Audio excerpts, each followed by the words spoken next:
জোড়ে লা ইলাহা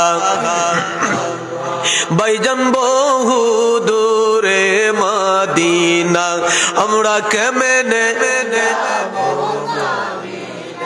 বলেন বহু দূরে আমরা কেমনে আমার মুর্শিদ জানে ঠিকানা আমার মুর্শিদ আমরা যাব সোনার মদিনা লা ইলাহা হক লা ইলাহা জোড়ে লা ইলাহা লা ইলাহা ইল্লাল্লাহু মুহাম্মাদুর রাসূলুল্লাহ পড়ুন সাল্লাল্লাহু তাআলা আলাইহি ওয়াসাল্লাম আল্লাহ আল্লাহ আল্লাহ আল্লাহ আল্লাহ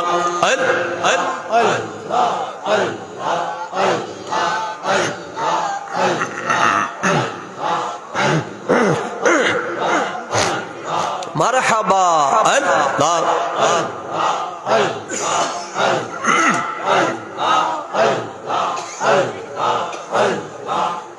পাশান মন রে দম্প রইলে বুঝবি কে ইহা পাওয়ান আল্লাহ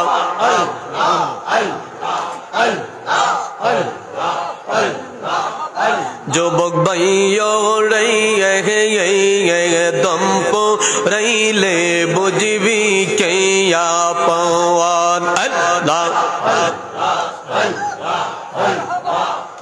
বড় দাদা রে বম্প রইলে বুঝবি কে ইহা পাওয়ান আল্লাহ আপন হলো আল্লাহ রাসূল করো তাদের শরণ দম্প রইলে বুঝবি কে ইহা পাওয়ান পাশান মন রে দম্প রইলে বুঝবি কে ইহা পাওয়ান আল্লাহ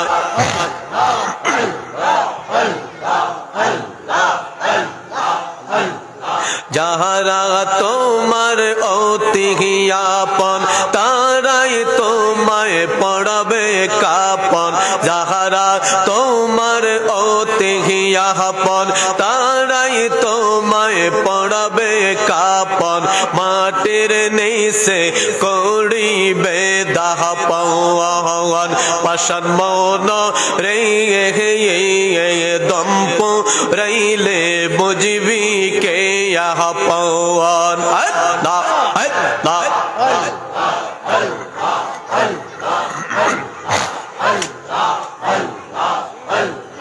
ভাই বন্ধু তোর আপন জহনা সঙ্গে তোমার কেউ যাবে না রে হায় হায় ভাই বন্ধু তোর আপন জহনা সঙ্গে তোমার কেউ যাবে না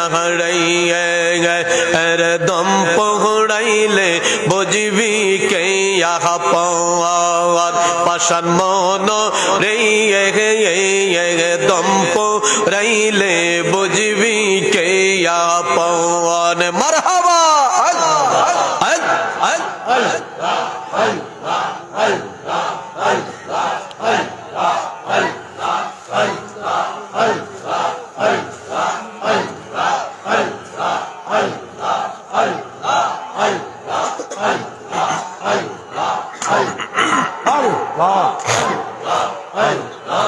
লা ইলাহা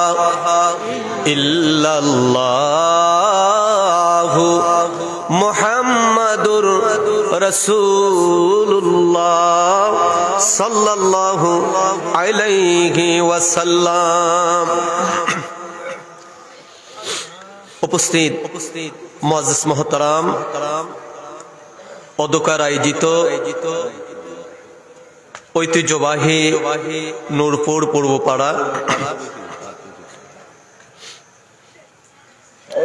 প্রতি বছরের ন্যায়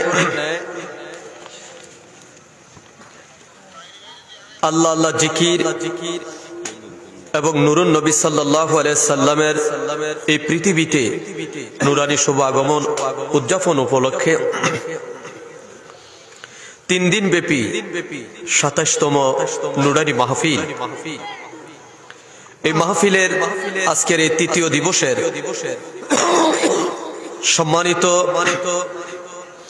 প্রধান অতিথি, প্রধান মেহমান, আন্তর্জাতিক ইসলাম প্রচারক, বিশ্বব্যাপী ইসলামের আলোড়ন সৃষ্টিকারী, বহু ইসলামী গ্রন্থের প্রণেতা মুর্শিদ বরহক আলা হযরত শেখ শাহজাদা ডক্টর আহমদ ফেয়ারা বাগদাদি আল কাদেরী রাদিয়াল্লাহু তাআলা আনহু সাহেবের একমাত্র খেলাফত প্রাপ্ত মহান আধ্যাত্মিক সাধক আলহাজ শাহ সুফি শেখ শাহজাদা গোলাম মোহাম্মদ আব্দুল কাদের কাউকাব আল কাদেরী মাদ্দাজিল্লু আলী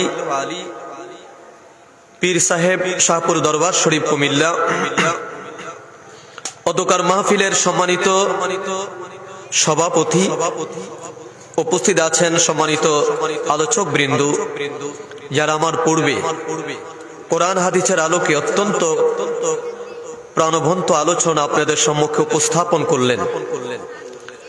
আমার সামনে বসা আমার মুরব্বী বাবারা, স্টেজে বসা আমার মুরব্বী বাবারা, যুবক ভাইয়েরা, পর্দার অন্তরালে আমার মা বোনেরা, মাইকের আওয়াজ যতটুকু যাচ্ছে সকলের প্রতি আমার আন্তরিক সালাম এবং মোবারকবাদ।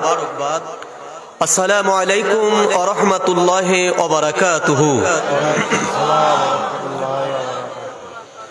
মহান মালিকুল মুলুক ওয়ালি জালালের দরবারে অসংখ্য অগণিত কালিমাতুশ শুকুর আদায় করি যে মহান রব্বে কারীম আমাদেরকে মেহেরবানি করে, দয়া করে, ভালোবেসে মানবতার অবক্ষয়ের সময়, জাতির ক্লান্তিকালে, মুসলিম উম্মার এই দুর্দিনে তামাম পৃথিবীতে যখন যুদ্ধের দামামা বেজে উঠেছে এবং যুদ্ধের সেই দামামা বাজতে বাজতে আজ আমাদের এশিয়া মহাদেশের মধ্যে প্রবেশ করেছে। এমন একটি সংকটপূর্ণ সময়ে যে মহান রব্বুল ইজ্জত আমাদেরকে মেহেরবানি করে, দয়া করে, ভালোবেসে তার হাবিব পাক সাল্লাল্লাহু আলাইহি ওয়াসাল্লামের পবিত্র ঈদে মিলাদুন নবী সাল্লাল্লাহু আলাইহি ওয়াসাল্লাম উদযাপন উপলক্ষের এই মাহফিলে আমাদেরকে বসার সুযোগ করে দিলেন। তারই পবিত্র নামের জিকির, তার হাবিব পাকের উপরে দুরূদ ও সালাম পেশ করার তৌফিক আমাদেরকে দান করলেন। সে মহান রব্বুল ইজ্জাতের দরবারে অবনত চিত্তে দিলকে উজাড় করে সিংহের মতো গর্জে উঠে ঈমানি বলে বলিয়ান হয়ে উচ্চ কণ্ঠে আমরা সকলে একবার পড়ি আলহামদুলিল্লাহ। দুরূদ ও সালাম সেই নবী পাকের দরবারে যিনি নবীদের নবী, যিনি বিশ্ব জাহানের নবী, কুল কায়নাতের নবী, সাইয়্যিদুল আম্বিয়া, নবিউল আম্বিয়া, ইমামুল মুরসালিন, খাতামান নবীন, শামসুল হিদা, বদরুদ্দুজা, নূরুন আলা নূর। আল্লাহ পাকের সৃষ্টির শ্রেষ্ঠ আকর্ষণ একমাত্র আরশ মেরাজ ওয়ালা নবী, যে নবীর উম্মত হওয়ার জন্য আদম থেকে শুরু করে হযরত ঈসা রুহুল্লাহ পর্যন্ত সব নবীরা কেঁদেছেন। সেই নবী সরকার দো আলমের উপরে লক্ষ কোটি, তার চাইতে আরো অনেক অনেক বেশি দুরূদ ও সালাম আরজ করি। রাতের হওয়াকে বলবো, রাতের হওয়া আমরা গরিব মানুষ, আমরা অভাবী মানুষ, অভাবের কারণে এখন অনেকে আমরা মদিনায় যেতে পারিনি। তুমি তো মদিনায় যাবে, আমাদের দুরূদ ও সালামটুকু আমার নবী পাকের রওজায় আতাহারে দয়া করে পৌঁছে দিও। সকলে বলেন আমিন। বাংলাদেশ ওলি আল্লাহদের দেশ, এই দেশের বর্তমান উলামায়ে কেরাম মানুক অথবা না মানুক, ওহাবি সালাফি খারিজি রাফিজিরা মানুক অথবা না মানুক, বাংলাদেশের ইসলামের ইতিহাস যদি আমরা খুলি, বাংলাদেশের ইসলামের ইতিহাস যদি আমরা দেখি, আজ থেকে 800 বছর আগে এই দেশে ইসলামের দাওয়াত কারা এনেছে, আমরা যদি আরএসসিএস বিএস খতিয়ান যদি আমরা দেখি, তাহলে আমরা দেখি ধ্রুবতারার মতো তাদের নাম আমাদের সামনে চোখের সামনে ভেসে আসে। তারা হলো শাহ সুলতান কমরউদ্দিন রুমি রহমাতুল্লাহ আলাইহি, যিনি নেত্রকোনার জমিনে ঘুমে আছেন। আজ থেকে 700 বছর আগে এই বাংলাদেশে ইসলামের দাওয়াত নিয়ে যিনি এসেছেন, যদি আমরা তাদের দিকে তাকাই তাহলে ধ্রুব তারার মতো আমাদের চোখের সামনে ভেসে আসে। তিনি হলো শাহজালাল ইয়ামানি মুজাররিদি রহমাতুল্লাহ আলাইহি এবং তিনার পবিত্র সঙ্গী সাথীগণ এই দেশে ইসলাম এনেছে। এর মানে এক কথায় এক বাক্যে বলতে হয়, এই দেশে ইসলাম এনেছে যারা, তারা হলো আল্লাহর ওলি সকল। কথা বলুন ঠিক কিনা? এবার যারা মানার তারা মানবে, যারা মানার না তারা মানবে না। এতে করে আল্লাহর ওলিদের কোনো অসুবিধা নাই, কারণ আল্লাহর ওলিরা দুনিয়ার কোন মানুষের মুখাফেকি তারা নয়, তারা একমাত্র মুখাফেকি যার প্রতি হয় তিনি হলো আমার আল্লাহ, তিনি হলো রব্বুল আলামিন। কথা বলুন ঠিক কিনা?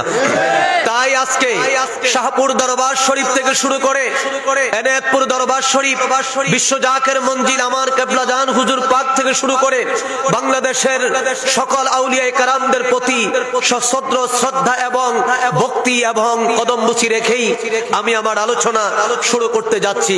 আল্লাহ পাকের দরবারে ইলম কামনা করি, কারণ সমস্ত ইলমের মালিক কে? জবান খুলে বলতে হবে, সমস্ত ইলমের মালিক কে? আল্লাহ। আল্লাহ পাকের দরবারে ইলম কামনা করি। সম্মানিত উপস্থিতি, আজকে এই মাহফিল ইন্তেজামিয়া কমিটি আমাকে একটি বিষয় তারা উল্লেখ করে দিয়েছেন, যে বিষয়টি আলোচনা করতে গিয়ে সুবহানাল্লাহ বলেন, যেই ঘটনার আলোচনা করতে গিয়ে স্বয়ং রব্বুল আলামিন তিনি নিজে আশ্চর্যজনক শব্দ তিনি ব্যবহার করেছেন। যে আলোচনা করতে গিয়ে তিনি নিজেই বলছেন সুবহানাল্লাযী, আল্লাহু আকবার বলেন।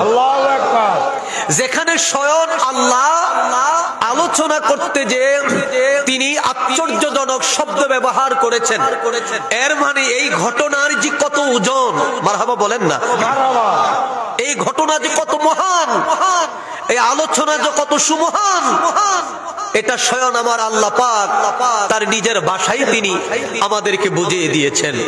সুতরাং আমার মতো না খানদান, আমার মতো নাসির, আমার মতন একজন দরিদ্র হত মানুষ, আমার মতন একজন স্বল্প জ্ঞানের মানুষ এই পবিত্র বিষয়ের উপরে আলোচনা করা অবশ্যই আমার জন্য বড় দুষ্কর।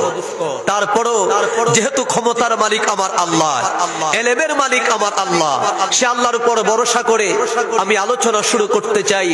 আলোচনার মূল বিষয় হলো মেরাজুন নবী সাল্লাল্লাহু আলাইহি ওয়াসাল্লাম। জবান খুলে বলেন মারহাবা। আর একটু বলেন, জোরে বলেন আল্লাহু আকবার। বলেন ইয়া রাসূলুল্লাহ, আরো জোরে বলেন ইয়া রাসূলুল্লাহ। আমরা মেরাজের আলোচনা কি শুনতে রাজি আছি? শুনতে কি চাই? মেরাজের আলোচনা যদি আমাদের শুনতে হয়, তাহলে আমাদের প্রথম সিদ্ধান্ত নিতে হবে। প্রথম আমাদের কাছে দুটি প্রশ্ন উপস্থাপন হয়। আমার নবীর মেরাজ সেটা কি স্বপ্নে হয়েছিল নাকি সশরীরে হয়েছিল?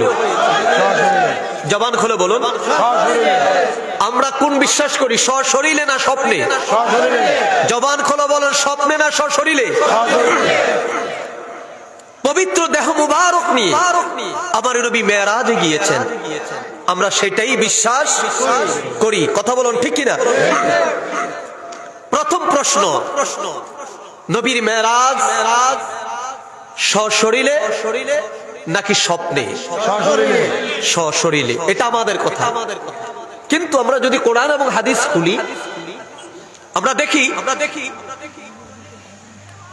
হাদিস শরীফের মধ্যে দুইজন ব্যক্তি রাসূল পাক সাল্লাল্লাহু আলাইহি ওয়াসাল্লামের মেরাজের ঘটনাকে স্বপ্ন বলে তারা ব্যাখ্যা দিয়েছেন। না না না, নাউযুবিল্লাহ বলা যাবে না। দুইজন, কয়জন? দুইজন। নাম্বার ওয়ান, একজন হলো হযরতে আম্মা জান আয়েশা সিদ্দিকা রাদিয়াল্লাহু তাআলা আনহা। কথা বুঝতেছেন? এটা ওহাবি বা সালাফিদের কথা নয়। আরেকজন হলো আমিরে মুআবিয়া। কয়জন? দুইজন। আর পক্ষান্তরে আব্দুল্লাহ ইবনে মাসউদ রাদিয়াল্লাহু তাআলা আনহু, হযরত ওমর ইবনে খাত্তাব রাদিয়াল্লাহু তাআলা আনহু, হযরত আনাস রাদিয়াল্লাহু তাআলা আনহু এবং প্রসিদ্ধ জমহুর সাহাবী কেরাম তারা দলিল দিয়েছেন আমার নবীর মেরাজ সেটা স্বপ্নে নয়, সেটা হলো সশরীরে। আল্লাহু আকবার বলেন। কিভাবে? সশরীরে। তাহলে এখানে খটকা লেগেছে নাকি? একদিকে আম্মা জান আয়েশা সিদ্দিকা রাদিয়াল্লাহু তাআলা আনহা বলছেন স্বপ্নে, অন্যদিকে হযরত ওমর রাদিয়াল্লাহু তাআলা আনহু, হযরত ইবনে মাসউদ রাদিয়াল্লাহু তাআলা আনহু, হযরত আনাস রাদিয়াল্লাহু তাআলা আনহু তিনারা বলছেন সশরীরে। সুবহানাল্লাহ বলেন। তাহলে সাহাবীদের মধ্যে দুই মত নাকি? আমরা কোনটাই তো খারাপ বলার সুযোগ আমাদের নাই। এবার আসেন, এইরকম সাংঘর্ষিক যখন কোন মতভেদ সাহাবীদের মধ্যে কোন ফতোয়ার উপরে ইখতিলাফ যখন হতো, মতনৈক্য যখন হতো, তখন মুহাদ্দিসিনে কারাম, মুফাসসিরিনে কারাম এই নিয়ে তারা কোরআন এবং হাদিসের কষ্টি পাথর নিয়ে তখন তারা যাচাই বাছাই করতে শুরু করতেন। যাচাই বাছাই করে তখন তারা রায় নিতেন কোনটা চূড়ান্ত ভাবে হক। সুবহানাল্লাহ বলেন। ঠিক তদ্রূপ ভাবে মেরাজের আলোচনা করতে গিয়ে আম্মা জান হযরত আয়েশা সিদ্দিকা রাদিয়াল্লাহু তাআলা আনহার যে মত, এই মতটা নিয়ে গবেষণা করা শুরু হলো। গবেষণা করতে গিয়ে মুহাদ্দিসিনে কারাম এবং মুফাসসিরিনে কারাম তারা বললেন আম্মা জান আয়েশা সিদ্দিকা রাদিয়াল্লাহু তাআলা আনহা যে কথাটুকু বলেছে, এই কথাটুকু হলো তিনার যে বয়স আল্লাহর হাবিবের সাথে বিবাহ আবদ্ধ হওয়ার পূর্বে মেরাজ হয়েছে। সুবহানাল্লাহ বলেন। বিবাহ আবদ্ধ হওয়ার কি পূর্বে মেরাজ হয়েছে। আর তখন আম্মা জান আয়েশা সিদ্দিকা রাদিয়াল্লাহু তাআলা আনহার বয়স ছিল খুবই কম। খুবই কি? জবান খুলে বলেন, খুবই কি কম। এত কম ছিলেন, মেরাজের আলোচনার যে রাআইতু রাব্বি ফি আহসানি সূরাতি আজ্জা ওয়া জাল্লা, এই যে আল্লাহকে দেখা, আল্লাহ কেমন, আল্লাহর সিফাত কেমন, আল্লাহর গুণ কেমন, কেমন ভাবে দেখেছে, এই যে কথার লোট, এই লোট নেওয়ার মতো তখন আম্মা জান আয়েশা সিদ্দিকা রাদিয়াল্লাহু তাআলা আনহার বয়স হয় নাই। যার কারণে হুজুর তার কাছে যেইভাবে বলেছেন স্বাভাবিক ভাবে, সুবহানাল্লাহ বলেন না, যেমনি ভাবে নদীর পাড় দিয়ে যদি কোনো মানুষ হেঁটে যায়, নদীর পারে যদি কোনো বালক থাকে, ছোট্ট শিশু থাকে, আপনি যদি বালককে প্রশ্ন করেন, শিশুকে প্রশ্ন করেন, হে বালক তুমি বলো নদীতে কি, বালক কি বলবে? পানি। কথা বলেন, বালক চোখে কি দেখে? পানি। উত্তর কি দিবে? পানি। বালকের উত্তর সঠিক। একটু দূরে আপনি হেঁটে গেলেন, হেঁটে গিয়ে দেখলেন একজন জেলে মাছ ধরার জন্য প্রস্তুত হচ্ছে। আপনি যখন জেলেকে জিজ্ঞাসা করবেন জেলে নদীতে কি, কি বলবেন? কথা বলেন না, কি বলবেন? মাছ। আর একটু দূরে আপনি হেঁটে গেলেন, হেঁটে গিয়ে দেখলেন একজন জহুরি, একজন ডুবুরি মণিমুক্তার জন্য সে সমুদ্রে ঝাঁপ দিবে, সমুদ্রে ডুব দিবে। আপনি যদি তাকে জিজ্ঞাসা করেন হে জহুরি তুমি বলো সমুদ্রে নদীতে কি, সমুদ্রে কি? মণিমুক্তা। সে কি বলবে? সে বলবে মণিমুক্তা। এর মানে বয়সের যে তারতম্য, সুবহানাল্লাহ বলেন না। তাই মুহাদ্দিসিনে কারাম বলছেন আম্মা জান আয়েশা সিদ্দিকা রাদিয়াল্লাহু তাআলা আনহার তখন বয়স কম ছিল, যার কারণে তিনার কাছে মেরাজের আলোচনা আল্লাহর হাবিব ওইভাবে উপস্থাপন করেনি, তাই তিনি এটাকে স্বপ্নে বলে তিনি ব্যাখ্যা দিয়েছেন। আরেকজন হলো আমিরে মুআবিয়া। তিনি মক্কা বিজয়ের পরে ইসলাম গ্রহণ করেছেন। কবে? মক্কা বিজয়ের পরে ইসলাম গ্রহণ করেছে। আল্লাহর হাবিবকে টোটাল 1 বছর ঈমানের সাথে তিনি পায় নাই। সুতরাং তিনি যখন হুজুর মেরাজ করে তখনও তিনি ছিলেন কাফের। কি ছিলেন? কথা বলেন, কি ছিলেন? তখনও তিনি ছিলেন কাফের। হুজুর হিজরত করলেন তখনও তিনি ছিলেন কাফের। হুজুর যখন মক্কায় বিজয় করার জন্য ফতেহ মক্কায় যখন গেলেন তখনও তিনি ছিলেন কাফের। পরিশেষে মক্কা বিজয়ের পরে তিনি কালিমা পড়ে মুসলমান হয়েছে।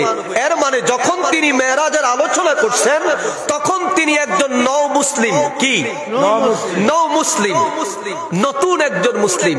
সুতরাং তিনি মেরাজের আলোচনাকে ওইভাবে বলার, যে ইলম, যে গান, যে পরিধি, যেই হুজুরের যে সোহবত, আল্লাহর হাবিবের যেই ভাইরা আল্লাহর হাবিবের সাথে যে সম্পর্ক, সেই সম্পর্ক তার হয়নি, তাই তিনি এটাকে স্বপ্নে বলেছেন। আর অন্যদিকে হযরত ওমর রাদিয়াল্লাহু তাআলা আনহু, হযরত আব্দুল ইবনে মাসউদ রাদিয়াল্লাহু তাআলা আনহু, হযরত আনাস রাদিয়াল্লাহু তাআলা আনহু সে প্রমুখ যারা আল্লাহর হাবিবের সাথে সদা সর্বদাই যারা লেগেছিল, তারা বলছে না, হুজুরের মেরাজ এটা স্বপ্নে নয় বরঞ্চ সশরীরে। আল্লাহু আকবার বলেন। তাহলে এখন থেকে আমরা কেউ যদি আমাদের কাছে আম্মা জান আয়েশা সিদ্দিকার ফতোয়া অর্থাৎ মতামত যদি আমাদেরকে দেয় এবং অন্য কারো মতামত যদি দেয়, তাহলে আমরা বলবো দেখেন যেখানে হযরত ওমর বলেছেন, আল্লাহু আকবার বলেন, হযরত আনাস বলেছেন, হযরত আব্দুল্লাহ ইবনে মাসউদ বলেছেন, সুতরাং তাদের চাইতে অন্য কোন কথা এটা বেশি গ্রাহ্য হতে পারে না। তাহলে একটি বিষয় আমাদের ক্লিয়ার হলো। ক্লিয়ার হলেন তো? স্বপ্নে না জাগ্রত? জবান খুলে বলেন, স্বপ্নে না জাগ্রত? জাগ্রত। এবার আসেন কুরআনুল কারীম আল্লাহ তাবারাক তাআলা বনি ইসরাঈলের যে 1 নম্বর আয়াত আল্লাহ বলেছেন, সুবহানাল্লাযী আসরা বিআবদিহি লাইলাম মিনাল মাসজিদিল হারাম। সুবহানাল্লাহ বলেন না? সুবহানাল্লাহ। গভীর মনোযোগ। এই দেহে যখন প্রাণ থাকে, প্রাণ, তখন আমার নাম ইনসান। যখন প্রাণ চলে যায় এটার নাম হয়ে যায় মাইয়াত। কি হয়? মাইয়াত। কথা বলেন, কি হয়? মাইয়াত। যখন প্রাণ থাকে তখন হয় আবদ, বান্দা। যখন আমার দেহে প্রাণ থাকে না তখন হয়ে যায় মাইয়াত, মৃত্যু ব্যক্তি। আর যখন দেহ থেকে প্রাণ আলাদা থাকে তখন এটার নাম মানুষ থাকে না, এটার নাম আব থাকে না, বান্দা থাকে না, তখন তার নাম হয়ে যায় রূহ। কি হয়? রূহ যখন দেহ থেকে আলাদা থাকে তখন এটার নাম হয়ে যায় রূহ। রূহ যখন ভিতরে আসে দেহের ভিতরে তখন তার নাম হয় বান্দা। কি হয়? বান্দা। আল্লাহ তাবারাক তাআলা এখানে সূরাতুল বনি ইসরাঈলের প্রথম আয়াতে তিনি বললেন, সুবহানাল্লাযী আসরা বিআবদি। আবিদি, এই যে বিআবদি মানে বান্দা। কখন বান্দা? যখন আমার দেহে প্রাণ আছে, রূহ আছে, দেহ আছে একসাথে, এটার নাম হলো বান্দা। এটার নাম কি? বান্দা। আর যদি রূহ না থাকে, এটা বান্দা থাকে না, এটা হয়ে যায় মাইয়াত। আর রূহ আর তখন বান্দা থাকে না, রূহ হয়ে যায় রূহ, আলাদা হয়ে যায়। আল্লাহ তাবারাক তাআলা বললেন, আমি আমার বান্দাকে, সুবহানাল্লাহ বলেন, আমি আমার বান্দাকে মসজিদে হারাম থেকে মসজিদে আকসা আমি ইসরা করাইলাম, জগৎ ভ্রমণ করাইলাম। জবান খুলে বলেন মারহাবা।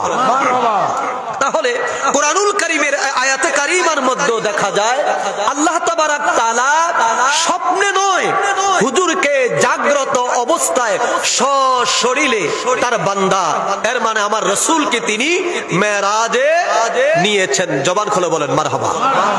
কথা কি বুঝতেছেন? প্রিয় ভাইয়ের আমার, আল্লাহর নবী রাহমাতাল লিল আলামিনকে কেন মেরাজে তিনি নিলেন?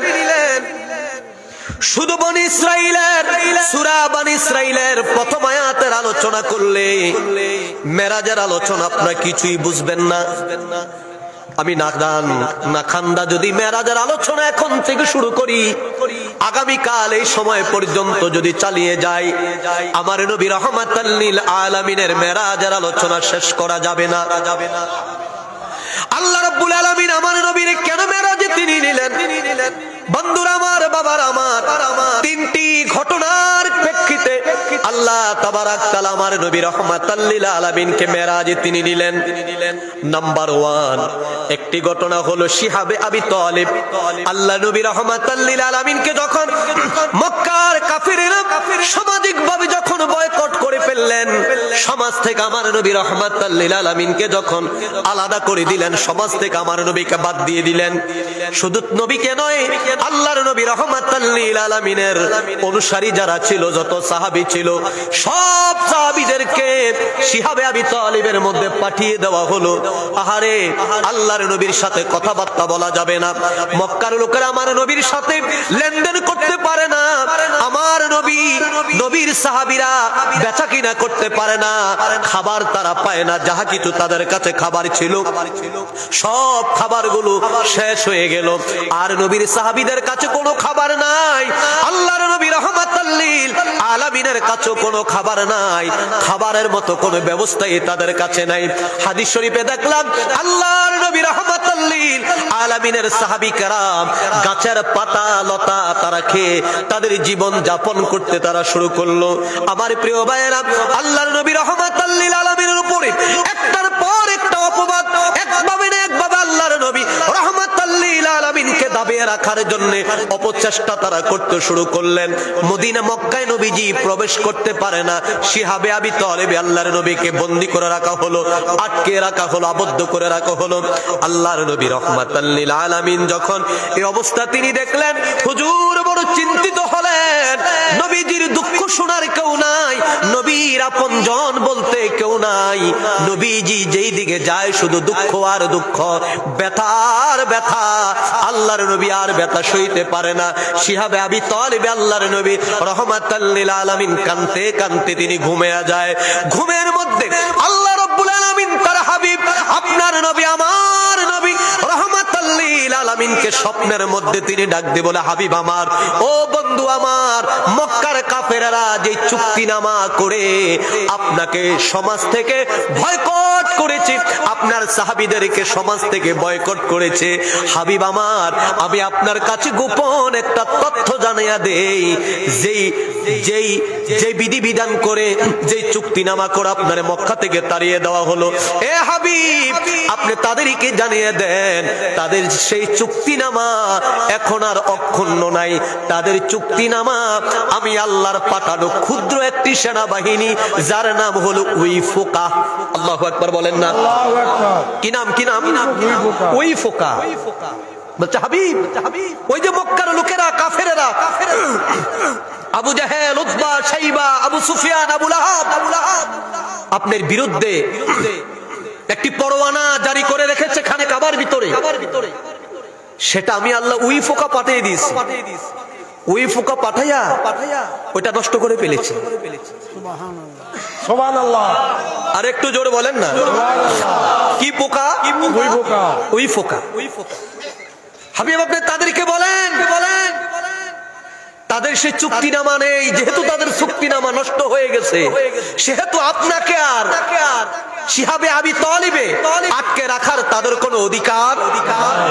আল্লাহু আকবার বলেন না। নবী কোথায়? শিহাবে আবি তালিবে। আর চুক্তিনামা কোথায়? খানে কাবার ভিতরে। আল্লাহর হাবিব তিনার চাচা আবি তালিবের কাছে গেলেন, যে বলল, চাচা আমি একটি স্বপ্নে দেখেছি। বাবা কি স্বপ্ন আপনি বলেন? বলছে আমি স্বপ্নে দেখেছি কাফেররা আমার বিরুদ্ধে যেই চুক্তিনামা লেখে আমাকে বের করে দিয়েছে, সেই চুক্তিনামা এখন আর নেই। বলছে তুমি কিভাবে বুঝলে? বলছে আমি স্বপ্নে দেখেছি, আমার আল্লাহ বলেছেন। আল্লাহু আকবার বলেন। কে বলেছে? আমার আল্লাহ সেই চুক্তিনামা ওই ফোকা খেয়ে ফেলেছে। তো যেহেতু চুক্তিনামাই শেষ, আপনি মক্কার কাফিরদেরকে ডাকেন, ডেকে বলেন যে তোমাদের চুক্তিনামা যেহেতু বাতিল হয়ে গেছে, শেষ হয়ে গেছে, সুতরাং তোমরা মুহাম্মদকে আটকে রাখতে পারো না, তোমাদের অধিকার নেই। নবীর চাচা আবু তালিব নবীর কথা বিশ্বাস করলেন।